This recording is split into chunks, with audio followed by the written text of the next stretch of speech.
একদিন এক কৃষক মাঠে কাজ করছিল। মাঠে মাটি খুঁড়তে খুঁড়তে সে একটি কলস পায়। এই কলসটি ছিল একটি জাদুর কলস। এই কলসটিতে যা চাওয়া হয় তাই পাওয়া যায়। কলসটি কৃষক বাড়ি নিয়ে যায় এবং এই কলসটির মাধ্যমে সে প্রচুর ধন সম্পদ পায়।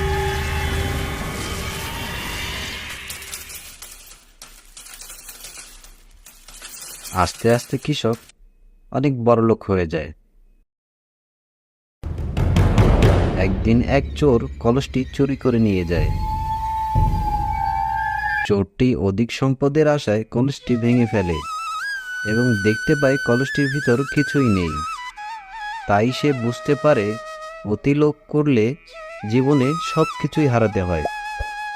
বন্ধুরা, এমন মজার ভিডিও পেতে চ্যানেলটি সাবস্ক্রাইব করো এবং